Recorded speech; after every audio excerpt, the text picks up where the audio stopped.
ایک سفید جسم باہر نکلا جو کہ سفید لباس میں تھا۔ اس کا چہرہ بہت بھیانک لگ رہا تھا۔ وہ چلتا چلتا میرے پاس آیا اور میرے بیڈ پر بیٹھ گیا۔ میں نے اسے یہ کہا کہ اب میں تم لوگوں سے نہیں ڈرتا، میں نے جتنا ڈرنا تھا ڈر لیا، مجھے تنگ مت کرو اور چلے جاؤ، مجھے سونے دو، یہاں پر شور مت کرو۔ تبھی تھوڑی دیر کے بعد ایسا لگا کہ پرندے پھڑ پھڑا رہے ہیں اور وہ کھڑکیوں سے باہر نکل رہے ہیں، اور ایک سناٹا طاری ہو گیا اور میں سو گیا۔ اگلے دن میں کتابوں کو پڑھنے کے لیے اپنے گھر سے باہر نکلا۔ میرے پاس ایک کتاب تھی۔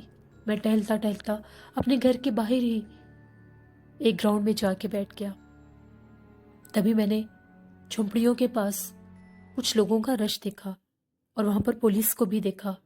مجھے بہت حیرانگی ہوئی، یہ سب کیا ہے؟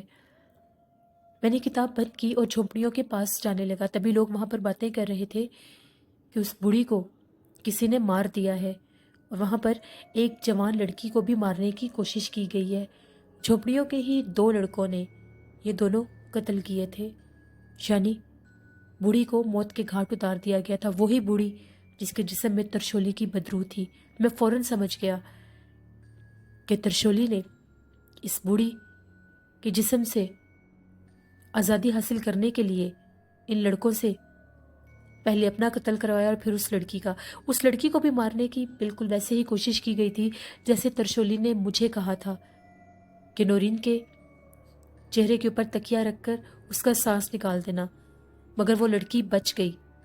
کہا یہ جا رہا تھا کہ وہ لڑکی بچ گئی، اس کے سانس چل رہے تھے۔ اس لڑکی کو ہاسپٹل منتقل کر دیا گیا تھا۔ میں وہاں سے جو ہی بھاگنے لگا، میں ڈر گیا تھا۔ تبھی ایک طرف سے انسپیکٹر داراب آ گئے اور انہوں نے یہ کہا کہ یہاں پر 2 مرڈر ہوئے ہیں۔ اس بوڑھی اماں کو اسی جھونپڑی کے کسی لڑکے نے قتل کیا ہے۔ وہ پکڑا تب گیا جب اس کے ہاتھ میں ریڈ کلر کا بینڈ تھا۔ میں چونک گیا ریڈ کلر کے بینڈ پر۔ انہوں نے کہا تم کیوں چونکے ہو؟ میں نے کہا نہیں کچھ نہیں، یہ ریڈ کلر کا ہیئر بینڈ ترشولی جب بوڑھی کے جسم میں آئی تھی تو وہ لگاتی تھی۔ یعنی اب مجھے یقین ہو گیا کہ یہ قتل ترشولی نے خود کروایا تھا۔ پھر میں نے پوچھا کہ دوسری لڑکی کون ہے؟ تو انہوں نے یہ کہا کہ وہ بھی جھونپڑیوں میں رہنے والی ایک نوجوان لڑکی تھی جس کا نام رانی تھا۔ ابھی اس کی جان دوسرا لڑکا لے ہی رہا تھا کہ لوگوں نے اس کو دبوچ لیا اور یہ پکڑے گئے۔ دونوں لڑکے لاک اپ میں تھے۔ بوڑھی کی لاش کو بھی ہاسپٹل پہنچا دیا گیا تھا اور وہ لڑکی بھی ہاسپٹل میں تھی۔ بہت عجیب تھا یہ سب سلسلہ۔ میں بہت ڈر گیا۔ ترشولی پھر آزاد ہو گئی تھی۔ میں بھاگتا بھاگتا وہاں سے چلا گیا اور میں نے جا کر فوراً نورین کو کال کی اور میں نے نورین سے کہا تم ٹھیک ہو؟ نورین بہت حیران ہوئی کہ میں نے اس طرح سے کیوں ریئیکٹ کیا ہے۔ نورین نے کہا سب خیریت ہے؟ میں نے کہا ہاں سب خیریت ہے، دیکھو تم ہمارے گھر مت آنا۔ نورین نے کہا کیوں، کیا مطلب؟ پھر میں نے نورین سے یہ کہا کوئی بھی ہمارے گھر سے تمہیں لینے آئے تو تم ان کے ساتھ مت آنا، باقی بات میں تمہیں بعد میں بتاؤں گا۔ نورین نے کہا اچھا ٹھیک ہے، میں نہیں آتی۔ میں نے فون بند کر دیا۔ اب میں اور زیادہ ڈر گیا تھا۔ ترشولی ایک بار پھر آزاد ہو گئی تھی۔ وہ نورین پر جان لیوا حملہ کرنے کے لیے بالکل تیار ہوگی۔ میں تبھی سے بھاگتا ہوا گھر آیا۔ میں نے نورین کو کال پبلک کال بوتھ سے کی تھی۔ میں گھر بھاگتا بھاگتا آیا۔ میں نے امی کو دیکھا، امی گھر میں ہی تھی، ابو بھی گھر میں ہی تھے، بھائی گھر پر نہیں تھے۔ میں فوراً کچن میں گیا۔ ابھی میں پانی ہی پی رہا تھا کہ اچانک سے فضیلہ آ گئی۔ فضیلہ رخسانہ کی ایک دوست تھی اور ہم لوگوں کی محلے دار بھی تھی۔ رخسانہ کی کلاس فیلو تھی۔ شروع سے ہی وہ کہتی تھی کہ وہ میرے پاس پڑھنا چاہتی ہے۔ ابھی بھی وہ ضد کر رہی تھی بھائی آپ مجھے پڑھائیں گے؟ میری آنکھوں میں آنسو آنے لگے۔ میں نے اسے کہا ہاں میں تمہیں ضرور پڑھاؤں گا، تم کل سے پڑھنے آ جانا۔ تبھی میں اپنے کمرے کی طرف بڑھا تو میری حیرت کی حد نہ رہی۔ وہاں پر نورین میرے بیڈ پر لیٹی ہوئی تھی۔ میں نے نورین سے کہا تم کب آئی ہو؟ اس کا یہ کہنا تھا جو ہی آپ کا فون بند ہوا اس کے بعد ہی ابو کے ساتھ میں آ گئی۔ نورین کا گھر ہم لوگوں کے گھر کے بالکل ساتھ والا ہی گھر تھا۔ میں نے کہا کہ میں نے تمہیں منع بھی کیا تھا، تم کیوں آئی؟ جس پر نورین کا یہ کہنا تھا میں جانتی ہوں، وہ منع کرنے کے پیچھے یہی سب تھا کہ میں آ جاؤں۔ میں بہت پریشان ہو گیا۔ میں نے کہا نورین پلیز چلی جاؤ یہاں سے۔ اس نے آگے سے یہ کہا آپ تو مجھے اس طرح سے ڈرا رہے ہیں جیسے آپ کے گھر میں میرا مرڈر ہو جائے گا۔ میں نے اسے یہ کہا یہی سمجھ لو، کہیں تمہارا میرے ہاتھوں قتل نہ ہو جائے۔ اس پر نورین نے میرے پاس آ کر یہ کہا میں تو پہلے ہی قتل ہو چکی ہوں آپ کے ہاتھوں۔ وہ بہت زیادہ مجھے پسند کرتی تھی، میں بھی اسے بے پناہ چاہتا تھا۔ میں نے اس سے بحث نہیں کی، میں وہاں سے باہر آ گیا۔ اب نورین ہر وقت ہمارے گھر رہتی تھی، اب ان کی اور ہماری رشتہ داری بھی ہو چکی تھی۔ امی کا بھی دل لگنے لگ گیا، امی نورین کا ماتھا چوم رہی تھی۔ پھر امی نے اگلے دن نورین کو اس کے گھر چھوڑ دیا۔ میرے ذہن میں عجیب سا ایک خلل سا آنے لگ گیا۔ نہ چاہتے ہوئے بھی میں اس لڑکی سے ملنا چاہتا تھا جس کو جھونپڑیوں میں قتل کرنے کی کوشش کی گئی مگر وہ بچ گئی۔ آخر وہ لڑکی کون تھی اور ترشولی نے اس کا انتخاب کیوں کیا؟ میں یہ سب جاننا چاہتا تھا۔ تبھی میں ہاسپٹل کی طرف نکل پڑا۔ راستے میں لوگوں سے پوچھتے پوچھاتے میں ہاسپٹل پہنچ ہی گیا۔ میں ادھر ادھر گھوم رہا تھا، مجھے سمجھ نہیں آ رہی تھی کہ وہ مجھے کہاں ملے گی۔ تبھی مجھے اپنی بیک سائڈ سے ایک آواز آئی۔ جو ہی میں نے پلٹ کر دیکھا، وہاں پر سانولی رنگت کی ایک لڑکی بیٹھی تھی۔ اس نے اشارہ کر کے مجھے اپنے پاس بلایا۔ جو ہی میں اس کے پاس گیا، اس نے کہا تم مجھے ڈھونڈ رہے ہو؟ میں نے اسے کہا میں سمجھا نہیں۔ اس نے کہا میں رانی ہوں، میں ہی جھونپڑیوں میں تھی، مجھے قتل کرنے کی کوشش کی گئی تھی، میں بہت ڈر گئی ہوں، میں واپس جھونپڑیوں میں نہیں جاؤں گی، میں کہیں اور رہ لوں گی، میں جھونپڑیوں میں نہیں واپس جاؤں گی، مجھے وہاں پر ڈر لگتا ہے۔ میں نے اسے کہا تمہارا نام کیا ہے؟ اس نے کہا میرا نام رانی ہے، دیکھو میں تمہارے گھر سے پانی بھرنے بھی آتی ہوں، میں جانتی ہوں تمہارا گھر جھونپڑیوں کے سامنے والی لائن میں ہے، تمہاری امی بہت رحم دل ہے، تو مجھے اپنے گھر لے چلو پلیز۔ میں نے اسے یہ کہا کہ نہیں میں یہ نہیں کر سکتا، میں تمہیں اپنے گھر نہیں لے جا سکتا۔ تبھی اس کا یہ کہنا تھا میں یہاں پر نہیں رہنا چاہتی، نہ ہی میں جھونپڑیوں میں واپس جا سکتی ہوں، اور یہ ڈاکٹر بھی مجھے دھمکیاں دے رہے ہیں کہ اگر آج شام تک میں یہاں سے نہ گئی تو پتہ نہیں یہ میرا کیا کر دیں گے، دیکھو تو مجھے ایسے مت چھوڑو۔ میں نے اسے یہ کہا کہ پلیز پیچھے ہٹو، میں تمہاری کوئی مدد نہیں کر سکتا۔ جو ہی میں وہاں سے اٹھنے لگا، اس نے ایک بہت عجیب انداز میں ہنسی۔ جو میں نے پیچھے پلٹ کر دیکھا، اس کا چہرہ کچھ عجیب سا لگ رہا تھا۔ میں سمجھ گیا تھا کہ ترشولی نے بوڑھی کے جھریائے ہوئے جسم سے چھٹکارا حاصل کرنے کے لیے اس لڑکی کو نشانہ بنایا تھا۔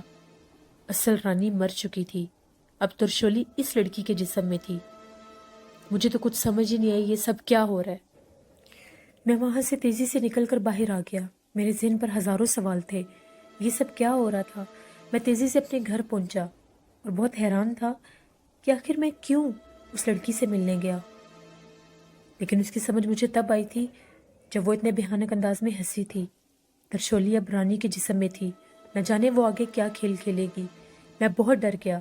تبھی امی میرے کمرے میں آئی اور امی نے مجھے یہ کہا، امی بہت خوش تھیں اور آ کر میرے کمرے میں بیٹھ گئیں، وہ مجھ سے کوئی بات کرنا چاہتی تھی۔ تبھی امی نے مجھے یہ کہا کہ بیٹا میں تم سے ایک بات کرنا چاہتی ہوں۔ میں نے کہا جی امی بولے۔ امی نے یہ کہا کہ مجھے نورین بہت پسند ہے۔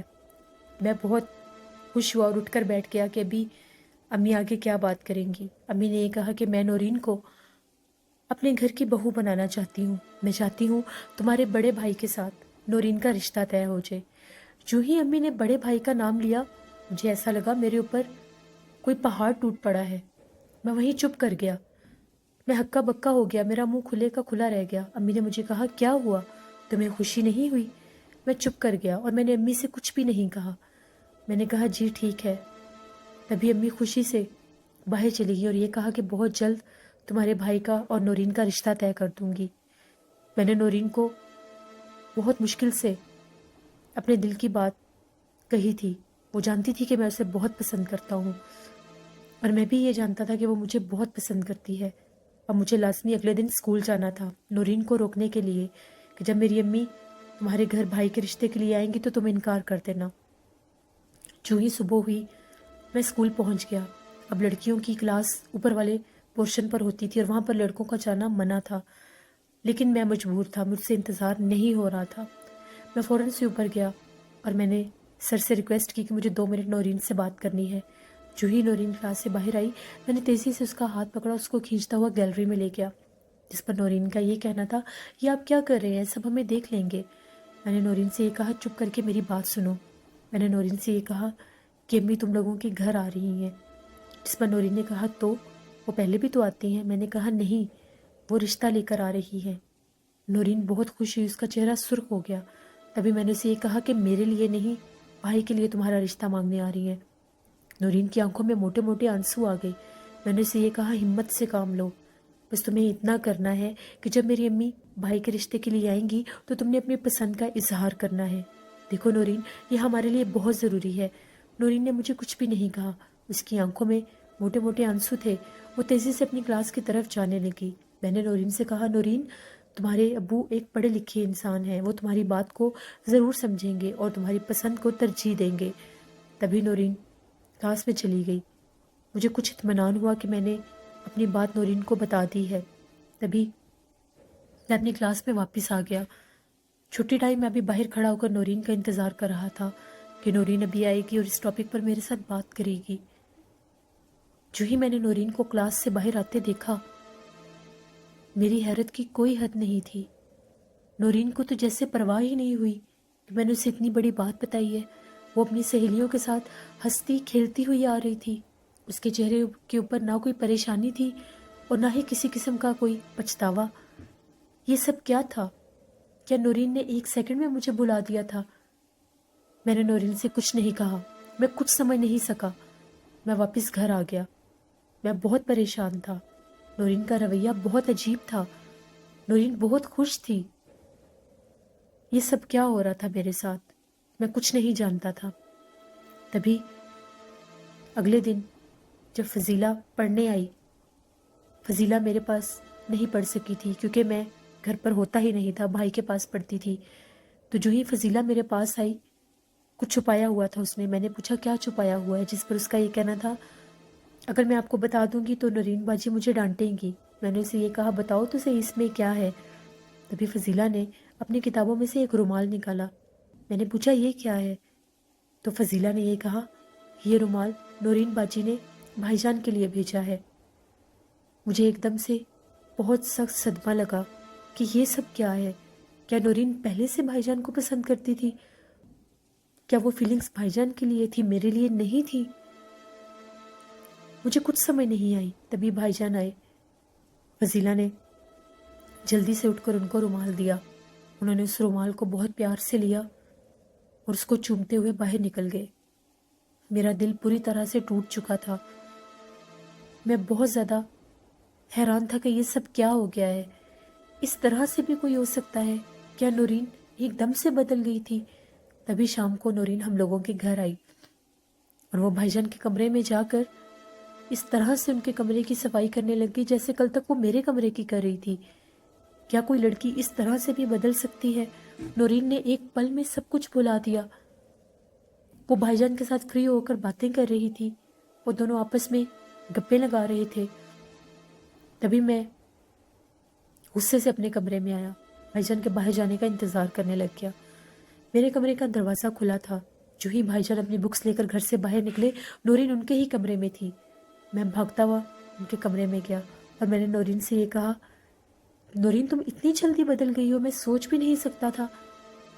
جس پر نورین میرے قریب آئی اور اس نے یہ کہا، بچے تم نہیں سمجھو گے، یہی ہیں کھیل دنیا کے۔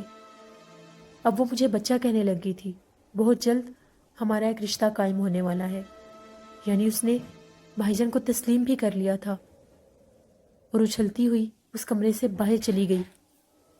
نورین کا یہ بدلا ہوا چہرہ دیکھ کر میں اپنے قابو میں نہیں رہا۔ میں گھر سے باہر نکل گیا۔ اب مجھے تلاش تھی اس رانی کی جس کے جسم میں ترشولی تھی۔ میں اس کے پاس جا کر معاہدہ کرنا چاہتا تھا کہ میں تمہیں نورین کا جسم دوں گا۔ اس طرح سے مجھے اپنی محبت واپس مل جاتی اور ترشولی کو اس کی محبت۔ ترشولی مجھ پر عاشق تھی اور میں نورین پر عاشق تھا۔ اب نورین کی بے وفائی میرے لیے ایک انتقام بن چکی تھی۔